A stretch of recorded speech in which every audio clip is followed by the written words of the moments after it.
नमस्कार दर्शकवृन्द, कार्यक्रम आर्थिक समृद्धिको पहलमा स्वागत छ। म कल्पना सानु भट्टराई।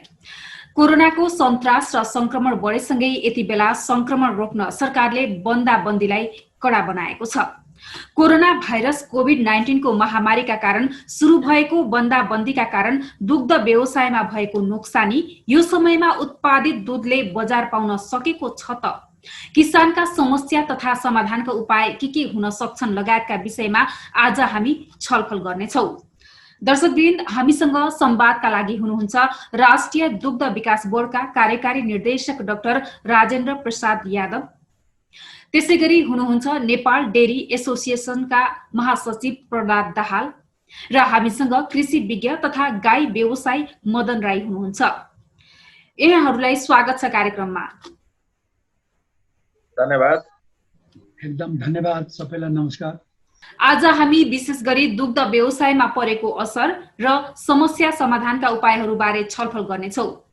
कार्यक्रमको सुरुवातमा वर्तमान समयमा कृषकको अवस्था के रहेको छ, म राई सरसँग बुझ्न चाहे। कृषकको अवस्था नाजुक छ। अब दुईटा पोइन्ट अफ भ्यूले कुरा गरौँ यहाँ, किनभने दुध भनेको अब सबै दुध दिने प्राणीले त दिन्छ, तर पनि व्यावसायिक हिसाबले कुरा गर्ने भने गाई र भैँसी नै हो। र त्यसमा पनि अहिले कुनले गाई र भैँसीमा कसले धेरै दुध दिन्छ भन्दाखेरि संसारको तुलना गर्दाखेरि अब गाईले भैँसीले भन्दा 4, 5, 6 गुणासम्म बढी दिएको देखियो। भैँसीको दुध 10-15 लिटर भन्दा बढी देखिएन, गाईको त 80 लिटरसम्म देखियो। त्यसले गर्दा तर नेपालमा चाहिँ ठिक्क उल्टो छ। गाई विशेष गरेर यो जोत्ने गोरु अथवा चलाउने गाडाको लागि पालिने पहिला भएको हुनाले त्यो गोरुको लागि प्राथमिकता दिइन्थ्यो र गाई पुज्ने अलिअलि दुध खाने मात्रै थियो, दुधको प्रायोरिटी थिएन। दुध खानलाई भैँसी पालिन्थ्यो। त्यस कारणले गर्दाखेरि त्यो चाहिँ उल्टो थियो। अहिले चाहिँ अब मिसिनले गर्दा गाई पालनको अब गोरुको आवश्यकता, गाडाको आवश्यकताहरू एकदमै कम हुँदै हुँदै गएर गाईलाई दुधमा लानुपर्ने, तर नेपालको जुन परम्परागत चलन अहिले पनि जुन प्रविधि आएर त्यसलाई चाहिँ आधुनिकीकरण गर्नुपर्ने त्यो हुन सकेका छैन। तर जे जति गाई भैँसीले दिइरहेको दुध चाहिँ अब अहिले कति करिब 18 लाख टन मेट्रिक टनको सरकारी तथ्याङ्क छ। तर मलाई त्यो तथ्याङ्क पनि अलिकति शङ्का लाग्छ। 73 लाख गाई र 52 लाख भैँसी भन्छ। अहिले हामीले आँकडा लिँदाखेरि 30 लाख पनि छ जस्तो लाग्दैन। अब त्यो 10 लाख गाईको, अब गाई 73 लाख भन्छ अनि गाईको सङ्ख्या त्यसमा करिब 30-35 लाख, दुध दिने 10 लाख मात्रै भन्छ। तथ्याङ्क अलिकति कता कता गडबड छ। तर त्यो लामो कुरा नगरौँ। अहिले उत्पादन भएको दुधै पनि यो लकडाउनमा बिग्रिरहेको छैन। पहिले बेला बेलामा मिल्क हलिडे भनेर चाहिँ किसानलाई भयङ्कर दुःख भइरहेछ। यसमा चाहिँ कुनै हालतमा उत्पादन र उपभोक्ता बिचको उपभोक्ताहरूलाई दुध खानै पाएको छैन भने जस्तो, अनि उत्पादकहरूलाई चाहिँ अब दुध उत्पादन भएको बिक्री भएकै छैन। यो सबै हाम्रो चाहिँ खानेकुराहरूमा समस्याहरू भएकै छ। यो चाहिँ हाम्रो राष्ट्रिय समस्या हो। दुधमा त झनै अति धेरै यो तुरुन्तै सडेर गलेर जाने पेरिसेबल चिज भएको हुनाले किसानहरूलाई त हामीलाई, अब म पनि हुन त हाम्रो त यहाँ स्कुलमा आफै कन्जम्सन गर्छौँ, तर पनि म यहाँ वरिपरि धेरै जस्तो गाई किसानहरूकै लागि म त गाईको संरक्षण हुनुपर्छ भनेर मान्छे। हजुर राई सर, अहिले यहाँले भन्न खोज्नुभयो यो लकडाउनले गर्दा अहिले किसानहरूलाई समस्या भइरहेको छ, उत्पादित दुधले बजार पाउन सकेको पनि छैन भन्न खोज्नुभयो। बजारको समस्या होइन कि, तर उपभोक्ता र उत्पादकको बिचमा समन्वय भएन। अब उपभोक्तालाई दुध चाहिएको छ, कहाँबाट ल्याउने, बाहिर निस्किनु पाइँदैन, पसलहरू खुल्या छैन। किसानले दुध उत्पादन गरेका छ, तर त्यो खाने मान्छेहरूलाई, पिउने मान्छेहरूलाई पुर्याउनु सकेका छैन। यो त एउटा कुरो सामान्य दुधैको मात्रै, दैनिक चियाको लागि अथवा केहीको लागि पिउनुको लागि पनि हो। अब अरू उत्पादनको कुरा त छोडिदिउँ होइन। अब यहाँ दुधको त अनेक प्रकारको खाना बन्छ, खानेकुराहरू बन्छ, मिठाईदेखि। राई सर, हामी एकैछिनमा तपाईसँग आउनेछौँ। अहिले हामी यता डाक्टर साहबसँग जान चाहन्छौँ। के छ अहिले बोर्डले के गर्दैछ किसानहरूको लागि, यसबारे बताइदिनुहोस्। धन्यवाद दिन चाहन्छु। आदरणीय सरहरू पनि हुनुहुन्छ, विज्ञ सरहरू हुनुहुन्छ। र सर्वप्रथम म के चाहन्छु भन्दाखेरि अहिलेको टाइममा चैत 11 गतेबाट लकडाउन सुरु भएको कन्डिसनमा कोभिड स्टार्ट भइसकेपछि विश्व नै महामारीको अवस्थामा गइसकेपछि नेपाल पनि यसबाट छैन, नेपाल पनि यसमा कोभिडबाट सङ्क्रमण भएकै कन्डिसन हो। र यो हाम्रो दुध सेक्टर भनेको अथवा डेरी सेक्टर भनेको अति आवश्यक र पेरिसेबल फुड भएको कारणले यो यसलाई चाहिँ हामीले व्यवस्थापनको लागि चाहिँ एनडिडिबीले काम गरेको छँदैछ। अब यसमा अहिलेको टाइममा हामीले के काम गर्दैछौँ भन्दाखेरि जस्तो पहिला हामीले के देख्यो भन्दाखेरि हाम्रो के अरे चैत 11 गतेबाट हामीले 2-3वटा पहिला समस्या देख्यो। समस्यामा के थियो भन्दाखेरि ढुवानी हुनेमा जस्तो दुधलाई एक ठाउँबाट अर्को ठाउँमा ढुवानी गर्नुपर्ने समस्या देखाएको थियो। त्यसलाई चाहिँ हामी अहिलेको टाइममा त्यो समस्या छैन ढुवानीको। जस्तो ढुवानी एक प्रदेशदेखि अर्को प्रदेशमा पहिला चाहिँ लकडाउन सुरुवातको टाइममा यस्ता समस्याहरू थियो ढुवानीको, तर अहिले हेर्दाखेरि त्यो समस्याहरू ढुवानीकोमा छैन। जस्तो एक प्रदेशदेखि अर्को प्रदेशमा जान चाहिँ सजिलै भएको छ, एक ठाउँबाट अर्को ठाउँमा जान पनि तपाईँको सजिलो नै भएको छ र त्यो सबै स्टेक होल्डरहरूले नै गर्नु भएको छ र त्यसमा हाम्रो पनि प्रयास भएको कारणले र सबै हामी यो अहिलेको टाइममा के हो भन्दाखेरि हामी सबै मिलेर जस्तो हाम्रो दुध सेक्टरका जति पनि स्टेक होल्डरहरू छ, जस्तो हाम्रो प्रहलाद सरहरू हुनुहुन्छ, त्यसपछि भनेको एनडिए, डिआइए, सिडिक्यान, एनडिडिबीहरू सबै हामी कोलाबोरेसन भएर नै हिँडेका छौँ र केही देखिएका समस्याहरूप्रति हामी गम्भीर नै छौँ र त्यो गम्भीरप्रति नै हामीले काम गर्न खोजेका छौँ र यसमा सबैको नै कोलाबोरेसन भएर नै काम गरिरहेको छौँ, सबैको कन्ट्रिब्युसन छ र त्यो कन्ट्रिब्युसनलाई चाहिँ हामीले अगाडि दिन खोजेका हो। त्यसमा मैले देखेको पहिलाको समस्या के थियो भन्दाखेरि ढुवानी हुँदाखेरि समस्या थियो के अरे लकडाउन भइसकेपछि, तर यो समस्यालाई आइडेन्टिफाई गर्दै हामीले अहिलेको टाइममा यो ढुवानीको त्यस्तो समस्या छैन जस्तो मलाई लाग्छ र हामीले सधैँ रिपोर्ट पनि लिइरहेछौँ। दोस्रो कुरा चाहिँ के अरे लकडाउनको कन्डिसनमा चाहिँ हाम्रो दुध तथा दुधजन्य पदार्थहरू म्याक्सिमम युज होस्, हाम्रै नेपालको युज होस् भनेर हामीले त्यसमा सेन्सिटिभ भएर जुन बाहिरबाट जुन दुध तथा दुध पदार्थहरूको आउने कुरा थियो त्यसले हामी कम्प्लिटली रूपमा बन्देज गर्यो। त्यसमा पनि सबैको योगदान नै रहेछ र यस्ता कुराहरू चाहिँ अर्को कुरा चाहिँ हामी सबै स्टेक होल्डरहरूसँग कोलाबोरेसन गरेर कन्जम्पसनमा कसरी जानुपर्छ भनेर हामी लागेकै कन्डिसन हो। त्यसपछि प्रदेशहरूसँग पनि हामीले सहकार्य गरेर अहिलेको टाइममा चाहिँ किसानलाई समस्या नपरोस्, उद्योगीहरूलाई पनि समस्या नपरोस् र उपभोक्ताहरूलाई समस्या नपरोस् भनेर हामीले कोलाबोरेसन गरेर प्रदेश सरकारसँग, स्थानीय सरकारसँग र के अरे हाम्रो केन्द्रीय सरकारसँग कोलाबोरेसन गरेर किसान, उद्योग र उपभोक्ताहरूलाई समस्या नपरोस् र ढुवानीहरूमा समस्या नपरोस्, कन्जम्पमा चाहिँ समस्या नपरोस्, यस्तै कुरामा हामीले अहिले चाहिँ काम गरिरहेछौँ म्याडम। हजुर महासचिवज्यू, अहिले कस्तो छ उत्पादनको अवस्था, के पाउनु भएको छ?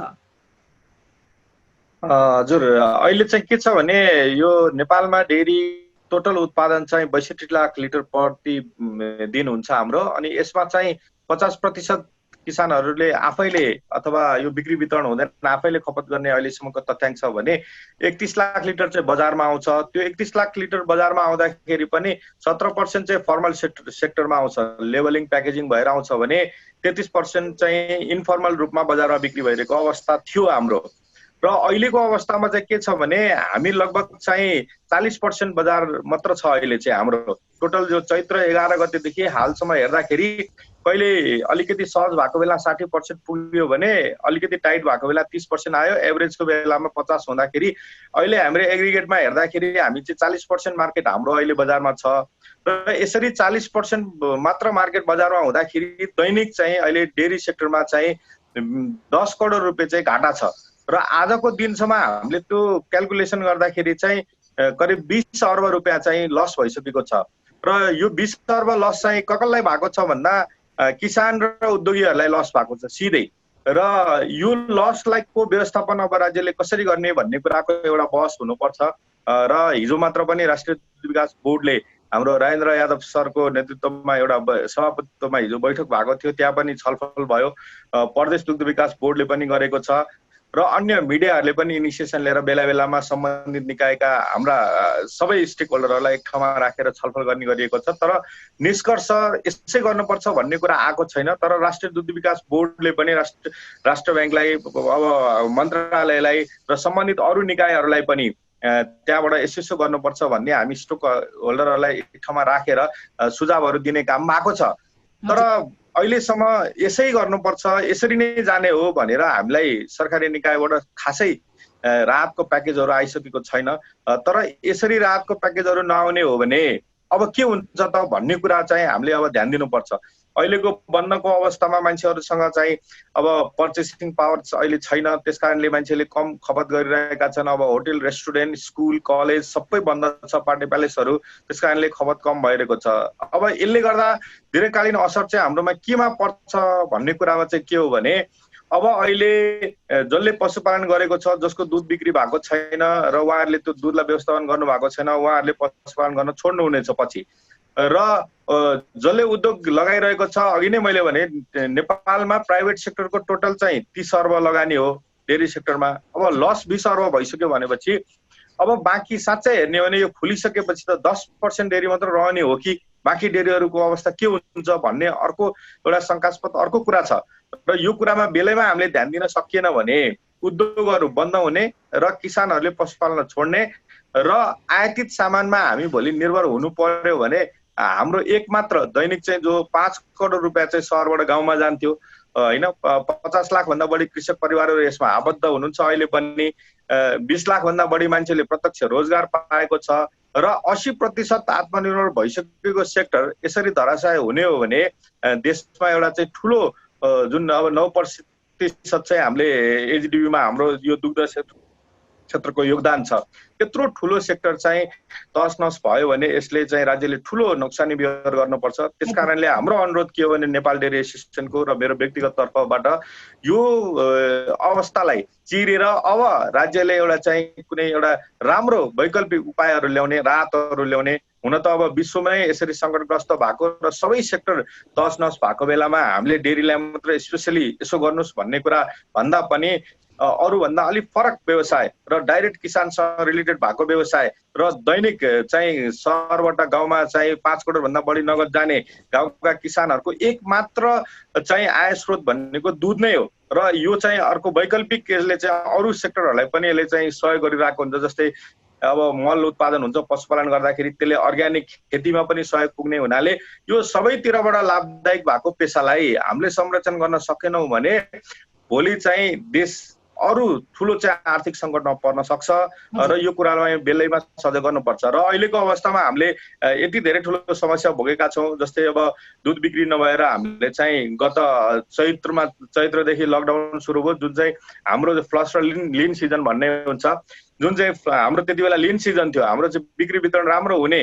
र त्यति बेला पहिला बनाएको पाउडर दुध पनि हामीले चाहिँ यसलाई कन्भर्जन गरेर हामीले अहिले बेच्ने बेला थियो हाम्रो, र त्यो केही पनि हुन सकेन।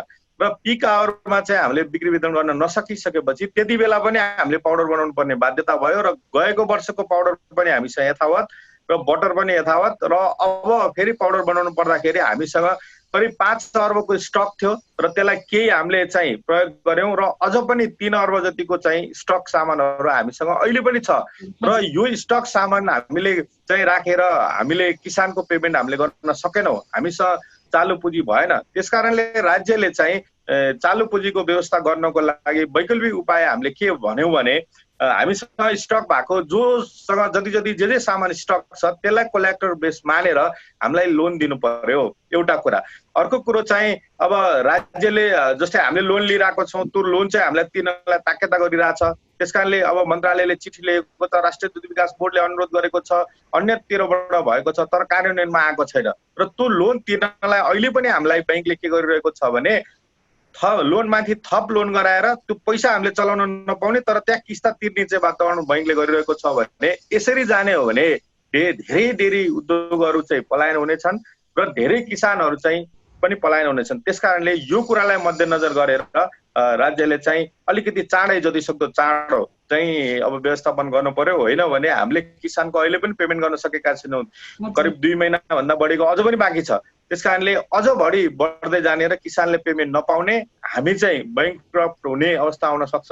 यसको चाहिँ बेलामा व्यवस्था हुनु पर्यो भन्न चाहन्छौँ हामी। हजुर राइट सर, भर्खरै डाक्टर साहबले पनि भन्नुभयो अहिले ढुवानीको समस्या पनि हटेको छ, अहिले ढुवानी पनि सहज रूपमा भइरहेको छ भन्नुभएको छ। यहाँ एक किसान पनि हुनुहुन्छ, के छ, के पाउनु भएको छ तपाईँले?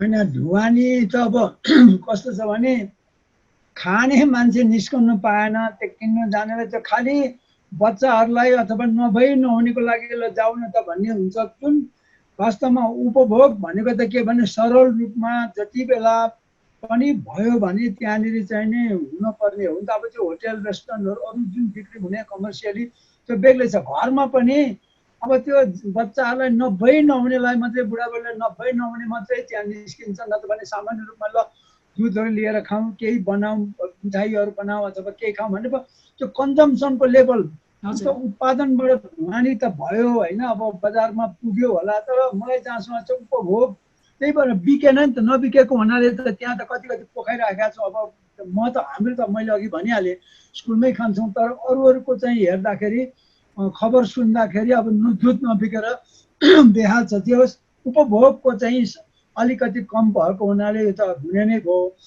तर म यसमा के जोड्न चाहन्छु भने फेरि यो दुध भन्ने कुरा त पशुले दिने हो, विशेष गरेर गाई र भैँसी। यो गाई र भैँसीको त फेरि जोडिएको उतापट्टि हाम्रो अर्थतन्त्र हो।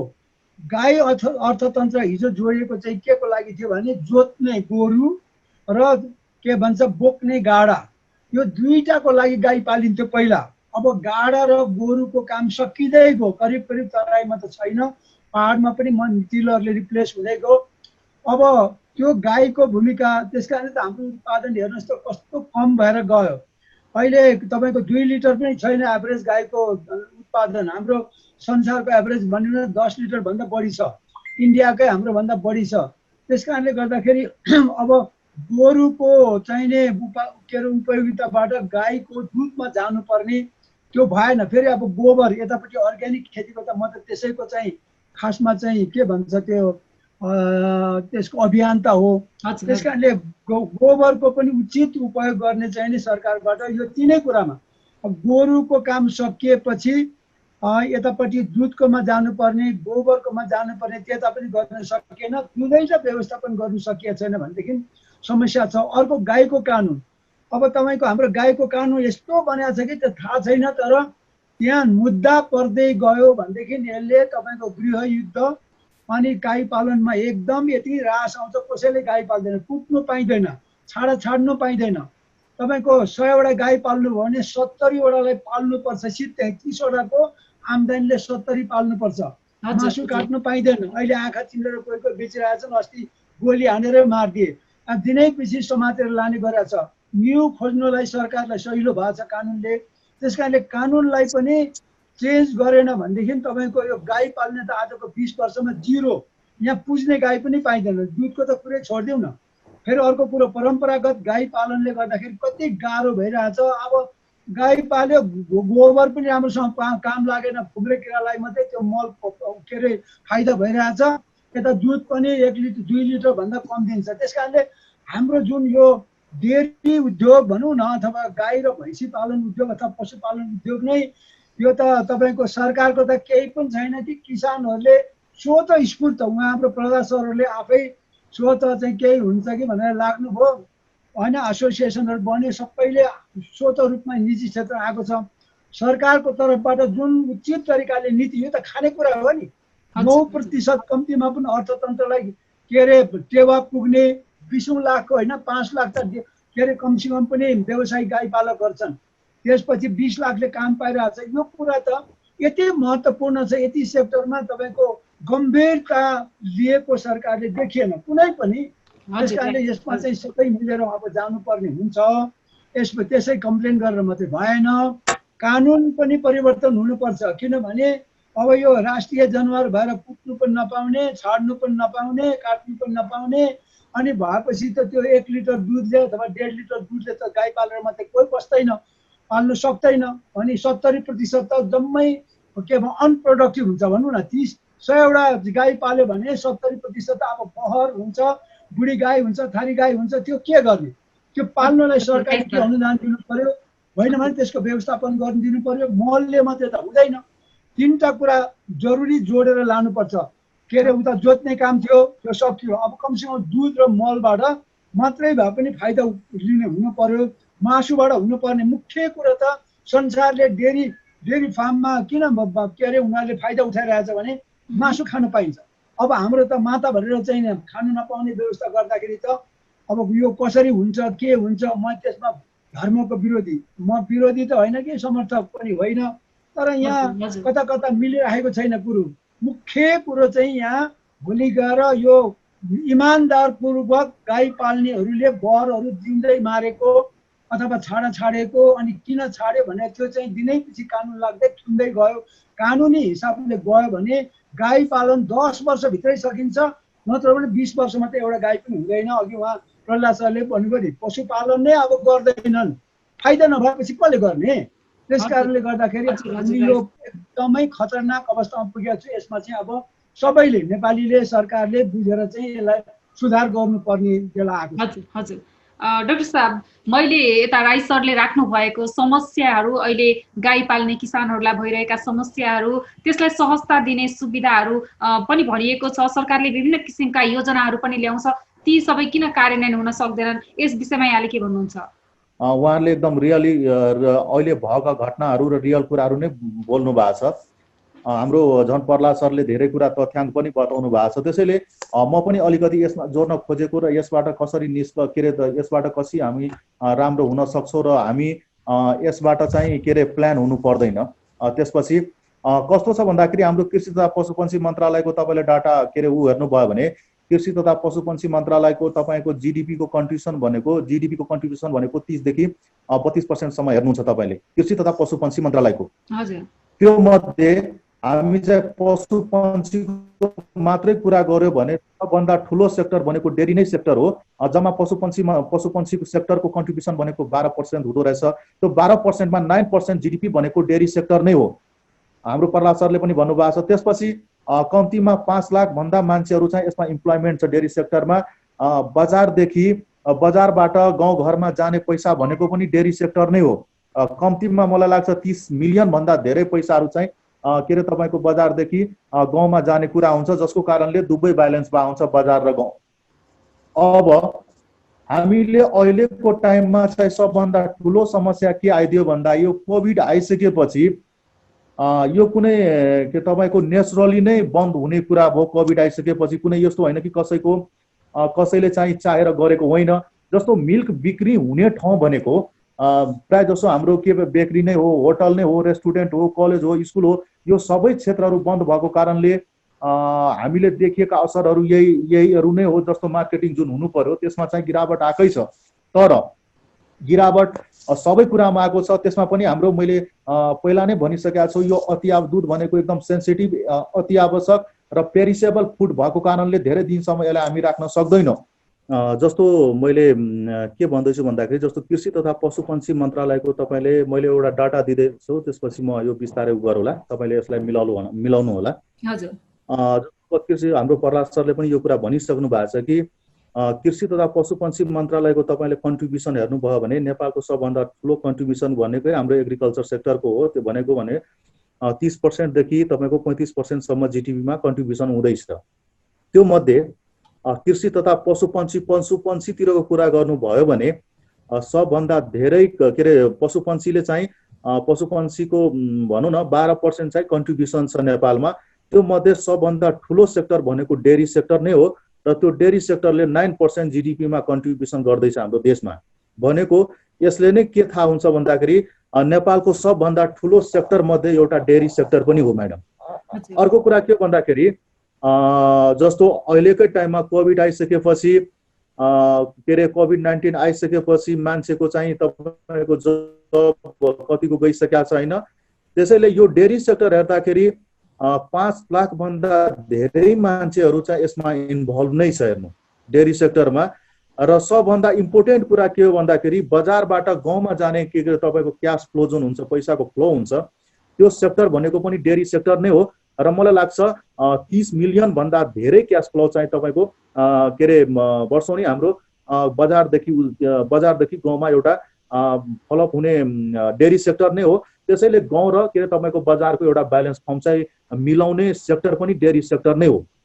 अब कोभिड-19 आइसकेपछि देखिएका समस्याहरूप्रति मलाई लाग्छ सबैजना सिरियस नै हुनुहुन्छ, राज्य पनि आफ्नो हिसाबले सिरियस नै हो। त्यसपछि हाम्रो डेरी सेक्टरको कुरा गर्दाखेरि मन्त्रालय पनि एकदम सेन्सिटिभ अवस्थामा छ, डेरीमा केही न केही गर्नै पर्छ। डेरी सेक्टरमा लागेका किसानहरू, किन भन्दाखेरि यो डेरी सेक्टरमा लागेका कुनै ठुल्ठुला उद्योगपति होइन, फेरि लाग्नु भनेका हाम्रा किसानहरू नै हो, हाम्रै उद्योगीहरू नै हो। र के अरे तपाईँको यही किसान र उद्योगीहरूलाई चाहिँ कोभिड-19 परेका असरहरूलाई चाहिँ मिनिमाइज गर्नको, न्यूनीकरणको लागि चाहिँ हामीले विभिन्न सेक्टरसँग कोल्याबोरेसन पनि गरेका छौँ। त्यसपछि हामीले के अरे हाम्रो सबैले यसमा सहयोगको भूमिका नै खेलेको छ। अब म के जोड्न चाहन्छु भन्दाखेरि यो देखिएका असरलाई जस्तो यो कसैले गरेको चाहिँ होइन, जस्तो यो कोभिड-19 पछि भन्दा पहिला चाहिँ यो नर्मल कन्डिसनमा नै थियो डेरी सेक्टर। जस्तो जुन एउटा हुन्छ प्रोडक्सन, कलेक्सन, डाइभर्सिफिकेसन र मार्केटिङ जुन एउटा च्यानल छ हाम्रो, त्यो च्यानल नर्मलकै कन्डिसनमा थियो। तर यो कोभिड-19 आइसकेपछि के भइदियो भन्दाखेरि यो कुराहरूमा डिस्टर्ब हुने भयो। र मेन डिस्टर्ब हुने भन्दा पनि प्रोडक्सन भन्दा पनि मार्केटिङमा धेरै असर देखेको हुनाले हाम्रो किसान पनि उद्योगीहरू पनि यसमा समस्या नै भएकै कुरा हो, एकदम जायज कुरा नै हो। किन भन्दाखेरि जहाँ चाहिँ हामीले मार्केटिङ गर्ने हो, जहाँ हामीले कन्ज्युम गर्ने कुरा हो अथवा खपत गर्ने कुरा हो, त्यो सबै कुरा लकडाउन भएको स्थिति भयो। जस्तो धेरै खपत हुनु भनेको हाम्रो स्विट हाउसहरू हुने भयो, बेकरीहरू हुने भयो, होटल, रेस्टुरेन्ट, कलेज, स्कुल सबै कुरा यो बन्द भएको स्थितिमा के भइदियो भन्दाखेरि मार्केटिङ हुने अथवा दुधलाई उपभोग जुन गर्ने कुरा हुन्छ त्यसमा चाहिँ कमी आएकै हो। अर्को कुरा चाहिँ उत्पादन चाहिँ हुने, कलेक्सन पनि गर्ने, तर मार्केटिङ नभइसकेपछि अथवा के अरे उपभोक्ताले त्यो नखाइसकेपछि के अरे तपाईँको दुध बढेकै हो। त्यसैले हामीले यो कुरामा अहिलेको टाइममा चाहिँ हामीले यसको निराकरण, यसको उपायको लागि हामीले के गरेका छौँ भन्दाखेरि र सम्पूर्ण स्टेक होल्डरहरू, डेरी सेक्टरमा लागेका सम्पूर्ण स्टेक होल्डरहरू, त्यसपछि डेरी सेक्टरमा भएका सम्पूर्ण गभर्मेन्टका सेक्टरहरू सबै सेन्सिटिभ इस्यु लिएर नै यसमा काम गरेको अवस्था हो। अब यसमा अहिलेको टाइममा हामीले के गरेका छौँ भन्दाखेरि हाम्रो एनडिडिबीको त्यसमा के अरे एनडिडिबी मन्त्रालयदेखि सम्पूर्ण सरहरूले र हाम्रो के अरे स्टेक होल्डरहरू पनि को सहयोगमा भएको धेरै दुधलाई जुन कन्ज्युम हुन सकिएन, जुन खपत हुन सकिएन, अहिलेको बेलामा हामीले के गर्दैछौँ भन्दाखेरि के अरे त्यो त्यही दुधलाई कन्भर्सन गर्ने प्रोसेसमा छौँ र हामी कन्भर्सन नै गरेर राख्ने कन्डिसनमा छौँ। तर तथापि जुन कुरा उहाँहरूले मदन सरले उठाउनु भयो, जस्तो गाई वस्तुहरूको चाहिँ जस्तो किसानहरू त धेरै समस्यामा छ, उद्योगीहरू पनि धेरै समस्यामा छ। त्यसैले हामी विभिन्न प्रदेशहरूबाट पनि कोल्याबोरेसन गरेर किसानहरूको लागि केही न केही इन्सेन्टिभहरू पनि पाइसकेकै अवस्था हो। तथापि जति पनि उहाँले पाउनु पर्ने हो, किसानले जुन एउटा उचित मूल्य पाउनु पर्ने हो, त्यो कुरा चाहिँ अहिलेसम्म पाउनु भएको छैन। त्यसमा हामी पनि ज्ञात नै हो।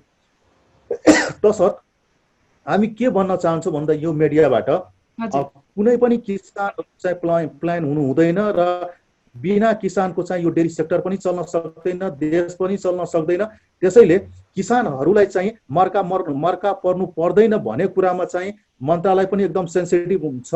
हाम्रो एनडिडिबी पनि जो डेरी सेक्टरलाई कन्ट्रोल गरिरहेछ त्यो पनि सेन्सिटिभमै छ र हाम्रा स्टेक होल्डरहरू पनि सेन्सिटिभ भएको कारणले हामीले चाहिँ मूल्याङ्कन गरेर के अरे तपाईँको किसानको लागि पनि हामीले सहुलियत ऋणको चाहिँ हामीले रिकमेन्डेसन गरेका छौँ।